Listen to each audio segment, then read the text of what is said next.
Welcome dear students, online classes में आपका हार्दिक स्वागत है, अभिनंदन। आज की वीडियो में हम डेवलपमेंट ऑफ स्पीच की बात करेंगे। लास्ट वीडियो में मैंने आपको बताया था कि अगली वीडियो में मैं आपको डेवलपमेंट ऑफ स्पीच के बारे में बताऊंगा। तो आज का हमारा टॉपिक है डेवलपमेंट ऑफ स्पीच कैसे होता है। तो सबसे पहले जो है इस वीडियो में हम स्पीच के टाइप्स जानेंगे कि कौन कौन से प्रकार के स्पीच होते हैं। उसके बाद जो है प्रत्येक प्रकार के स्पीच के बारे में हम अध्ययन करेंगे कि उसके अंदर हमें क्या क्या लिखना है।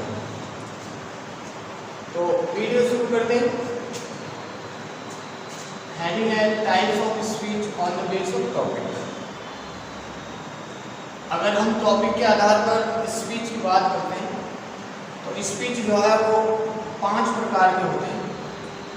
उसमें पहला प्रकार होता है speech on an important day. एक महत्वपूर्ण दिवस पर स्पीच।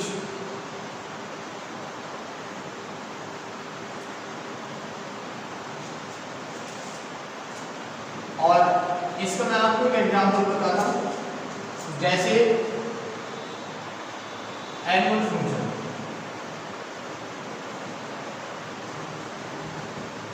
जैसे फेयरवेल पार्टी, जैसे टीचर्स डे, ऐसे बहुत सारे हैं हम लिखेंगे।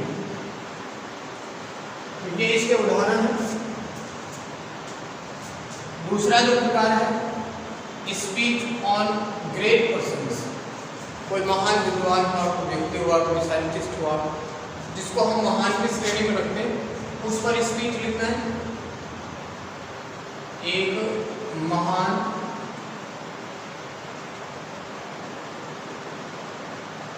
व्यक्ति पर भाषण। और एग्जाम्पल जैसे महात्मा गांधी को लिखना है, जैसे विवेकानंद को लिखना है। बात हम आगे डिस्कस करेंगे, क्वेश्चन को लिखेंगे। उसके बाद अगला तीसरा प्रकार आता है आपका problematic speech. Speech on problematic speech. Problematic speech का मतलब है समस्यात्मक मुद्दे। समस्यात्मक मुद्दे पर स्पीच लिखना, भाषण लिखना। ये क्या होता है देखिए, जैसे मान के चलिए कि नॉइज पॉल्यूशन है, ये एक समस्या है। जैसे मान के चलिए एयर पॉल्यूशन है, ये एक समस्या है। या फिर पॉपुलेशन एक्सप्लोजन है, ये एक समस्या है। ऐसे बहुत सारे विषयों पर हम बात भी करेंगे। उसके बाद अगला प्रकार है स्पीच का speech on science, technology and education related topics. विज्ञान, तकनीकी और शिक्षा से संबंधित विषयों पर भाषण। इसकी हिंदी आप ध्यान से लिख लेंगे, विज्ञान, तकनीकी और शिक्षा से संबंधित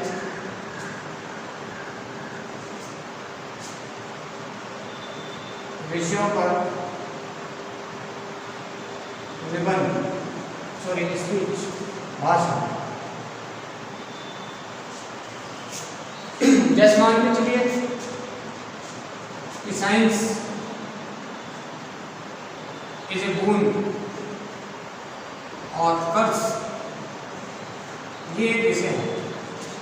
विज्ञान एक वरदान है या श्राप है, इस पर आपको स्पीच देना है, आपका साइंस रिलेटेड होगा। टेक्नोलॉजी की मशीनरी जो है, मशीन्स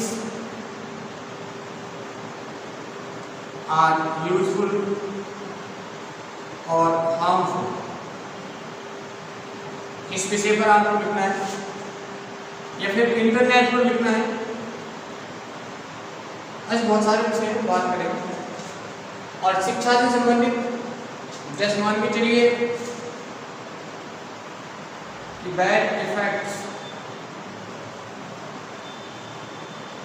ऑफ ट्यूशन क्लासेस, ये किसी के साथ जुड़ा हुआ होता है। मान के लिए इस पर आपको स्पीच लिखना है, तो ये भी इसके अंतर्गत आएगा। तो इनके बारे में हम और डिटेल में आगे बात करेंगे, अभी आप इन प्रकारों की बात सुन लीजिए। अगला हमारा टॉपिक है इकोलॉजी, पारिस्थितिकी।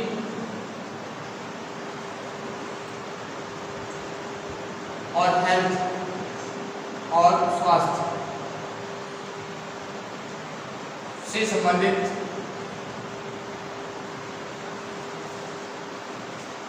विषयों पर भाषण। ये हमारा चौथा पांचवा प्रकार है। ये 6 प्रकार के होते हैं, तो ये 5वां प्रकार है पारिस्थितिकी और स्वास्थ्य संबंधित विषयों पर भाषण। अब देखिए जैसे पारिस्थितिक तंत्र है, कि पारिस्थितिक तंत्र को हमने डिस्कस कर दिया है।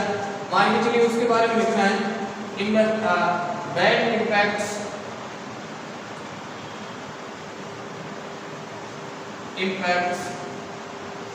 of the imbalance of ecology। इस विषय पर भाषण लिखना है, तो ये आपसे पारिस्थितिक से संबंधित हो गया। और हेल्थ, दिस मान के लिए good health habit,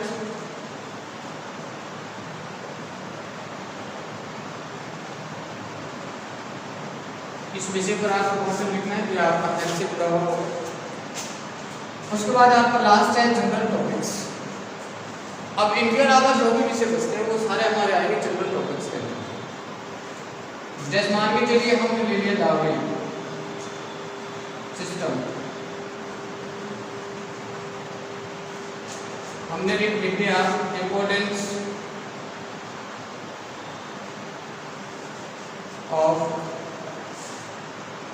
self study. और बहुत सारे विषय होंगे, बहुत सारे टॉपिक्स होंगे, बहुत सारे हम इसके अंतर्गत स्पीच लिखेंगे, तो उनकी हम आगे बात करेंगे।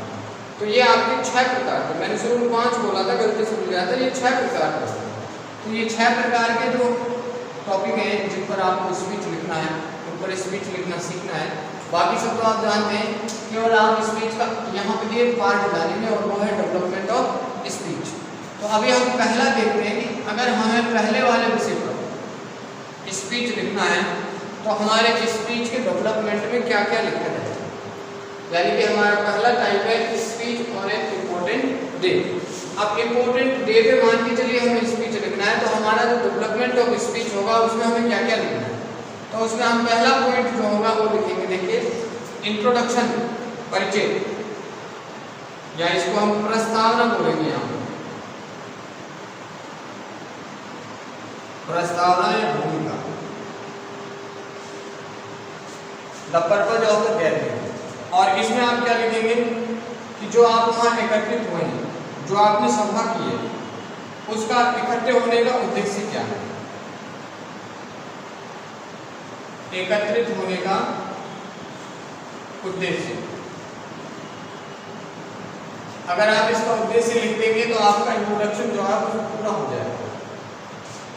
देखिए जैसे मान के चलिए आपको एनुअल फंक्शन पर स्पीच लिखना है, तो आप इंट्रोडक्शन में क्या लिखेंगे, ऐसे लिखेंगे कि as you all know today we are here to celebrate the annual function of our school. तो ये आपका इंट्रोडक्शन हो गया कि आप यहाँ क्यों एकत्रित हुए। उसके बाद जो है जिस दिवस पर जिस पर आप भाषण लिख रहे हैं, उसमें जो आपका दूसरा पॉइंट होगा डेवलपमेंट में, वो होगा historic reference of the day. अगर उस दिन का कोई ऐतिहासिक संबंध है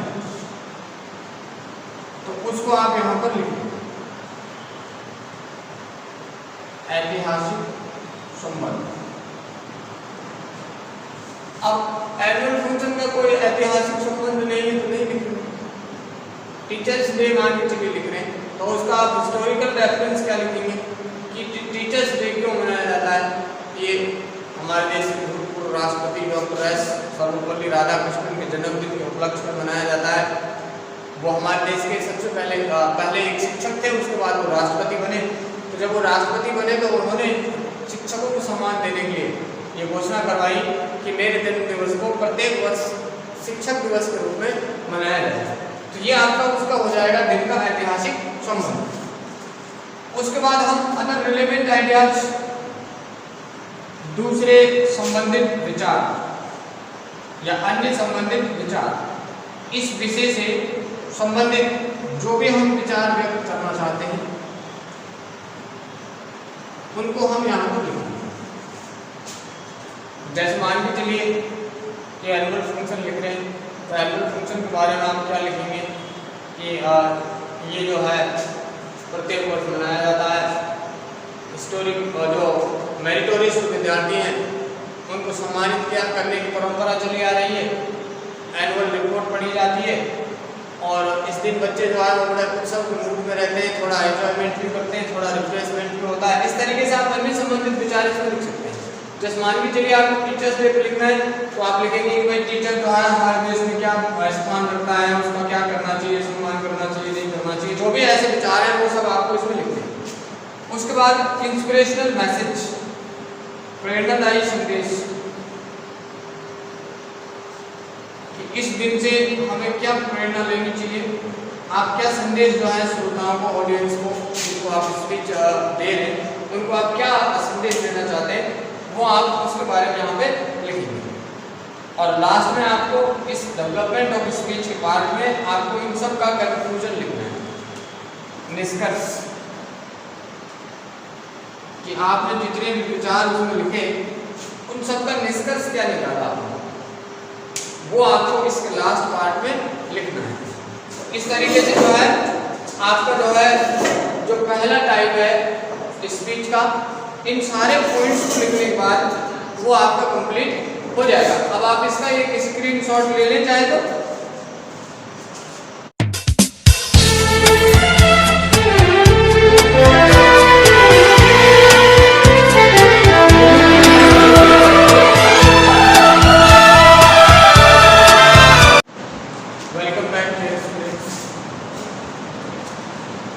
अब देखिए दूसरा प्रकार, स्पीच का दूसरा प्रकार लिखा हुआ है, स्पीच ऑन ग्रेट पर्सन्स, महान व्यक्तियों पर हमें स्पीच लिखना है।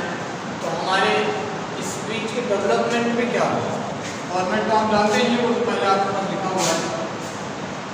इसमें आप देखते हैं पहले इंट्रोडक्शन ऑफ द पर्सन, सबसे पहले हम उस व्यक्ति का परिचय देंगे, जिस व्यक्ति पर हमें स्पीच लिखना है उस व्यक्ति का हम परिचय देंगे। परिचय आप जानते हैं किस प्रकार देते हैं। उसके बाद उसकी शिक्षा लिखेंगे, एजुकेशन, उसका व्यवसाय लिखेंगे, प्रोफेशन, उसकी भूमिका क्या रही उसके जीवन में, उसकी सामाजिक स्थिति क्या रही, लोग उसको कैसा मानते थे, अच्छा मानते थे, बुरा मानते थे, सम्मान देते थे, क्या करते थे, ये सब उसके बारे में हम लिखेंगे। उसके बाद कैरेक्टरिस्टिक्स ऑफ हर पर्सनैलिटी, उसके बाद उसके व्यक्तित्व की विशेषताएं लिखेंगे, जो भी उसके अंदर विशेषताएं थी, जो भी गुण थे, अवगुण थे, वो सारे लिखेंगे। उसके बाद हम उसकी उपलब्धियां लिखेंगे, अचीवमेंट मान होता है उपलब्धियां, कि उसने अपने जीवन में कौन कौन सी उपलब्धियां प्राप्त की, कौन कौन से पदों पर रहे, कौन कौन से पुरस्कार प्राप्त किए, जो भी उसे उपलब्धियां प्राप्त की वो सब उसके बारे में लिखेंगे। और उसके बाद जो है अदर बायोग्राफिकल डिटेल्स, बायोग्राफिकल का मतलब है जीवनी की तरह, जो उसकी जीवनी की जो अन्य डिटेल्स हैं वो उन सारी को हम यहाँ पर लिख देंगे। अगर होंगे तो लिखेंगे, नहीं होंगे तो नहीं लिखेंगे। उसके बाद हम कंक्लूजन निकालेंगे सारे विवेचना का और निष्कर्ष लिख देंगे। तो ये आपको लिखेंगे हम इस तरीके से, स्पीच ऑन ग्रेट पर्सन्स। अब देखिए टेंशन लेने की आवश्यकता नहीं है, इसका अलग अलग एक एक क्वेश्चन लिखा जाएगा, उसका सॉल्यूशन बताया जाएगा, उस समय आपको ये पॉइंट्स और क्लियर हो जाएंगे, बिल्कुल समझना है। अभी आपको केवल ये आइडिया होना चाहिए कि हमें इस विषय पर स्पीच लिखना है, तो हमारे स्पीच में क्या क्या होगा। स्पीच लिखने से पहले, उसमें डेवलपमेंट लिखने से पहले हम अलग से रफ करके आपको बताएंगे कि ये पार्ट ये लिख रहा है, ये पार्ट यहाँ लिख रहा है, तो आपको बिल्कुल समझना है। उसके बाद हमारा तीसरा प्रकार है स्पीच ऑन प्रॉब्लमेटिक इश्यूज, समस्यात्मक मुद्दों पर स्पीच लिख रहे हैं। जो मुद्दा है उसका परिचय लिखेंगे कि कौन सी मुद्दा है, कौन सी समस्या है, क्या समस्या है, उसके मुख्य कारण लिखेंगे, मेन कॉजेज, मुख्य कारण क्या क्या है, उसके इफेक्ट्स क्या क्या है, अब इसमें दोनों इफेक्ट्स लिखेंगे, बैड इफेक्ट्स भी, और प्रॉब्लम के तो बैड इफेक्ट्स ही होते हैं, अच्छे तो नहीं होते, और उसके बैड इफेक्ट्स लिखेंगे आप। उसके बाद उस समस्या को सोल्यूशन करने के लिए हम सुझाव क्या देना चाहते हैं, हम उसके लिए कुछ सुझाव लिखेंगे और फिर उसका हम कंक्लूजन डिस्कस करेंगे। तो इस तरीके से आपका जो है प्रॉब्लमेटिक इश्यू पर आपका स्पीच लिख जाएगा। उसके बाद हमारा चौथा प्रकार है speech on science, technology and education related topics, विज्ञान, तकनीकी और शिक्षा से संबंधित विषयों पर स्पीच लिखना। अगर इस प्रकार का स्पीच है तो उसमें हम क्या करेंगे, सबसे पहले उस विषय का इंट्रोडक्शन देंगे, जो भी विषय होगा आपका। उसके बाद उसकी इम्पोर्टेंस बताएंगे, उसके बेनिफिट्स बताएंगे, उससे हमें क्या क्या लाभ मिल रहे हैं, उसका महत्व क्या क्या है। उसके बाद उसके सम एविल्स, अगर उसके कुछ बैड इफेक्ट्स हैं, कुछ बुराइयां हैं, कुछ अवगुण हैं, तो उनको लिखेंगे। एविल्स का मतलब होता है उसके अंदर जो बुराइयां हैं। उसके बाद अगले पॉइंट में हम suggestions to improve the condition और कंक्लूजन,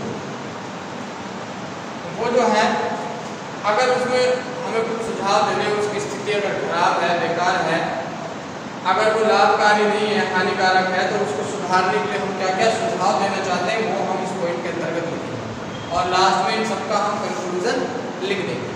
तो हमारा इस विषय पर स्पीच लिख जाएगा।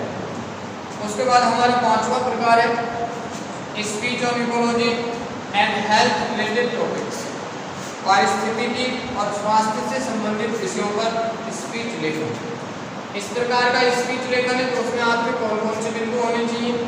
सबसे पहले हम उसका इंट्रोडक्शन देंगे, उसका परिचय देंगे, उस टॉपिक का जिस पर हम निबंध लिख रहे हैं, जिस पर हम स्पीच लिख रहे हैं। उसके बाद हम उसका इम्पोर्टेंस बताएंगे, उसके बेनिफिट्स बताएंगे, उसका क्या महत्व है, उसके क्या लाभ हैं, फिर उसके बुरे प्रभाव क्या हैं, उसके नुकसान क्या हैं, अगर हैं तो बताएंगे, नहीं होंगे तो नहीं बताएंगे। उसके बाद उसकी स्थिति अगर बेकार है, उसकी कंडीशन अच्छी नहीं है, तो उसको सुधारने के लिए सुझाव लिखेंगे और अंत में जो है हम इन सबका कंक्लूजन लिख देंगे।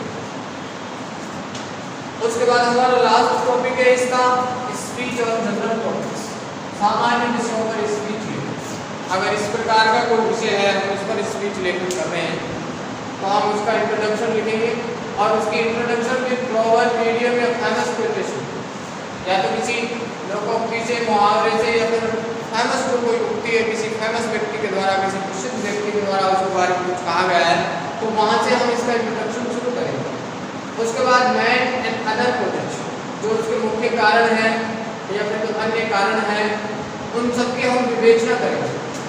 उसके बाद उसके अगर कुछ बेनिफिट्स है तो बताएंगे, नहीं होंगे तो नहीं बताएंगे, कुछ बैड इफेक्ट्स हैं उसके तो वो भी बताएंगे, अगर नहीं है तो नहीं बताएंगे, और इस विषय में हम क्या कर सकते हैं और उसके लिए हम सुझाव देंगे और अंत में इन सबका हम कंक्लूजन निकाल के और लिख देंगे।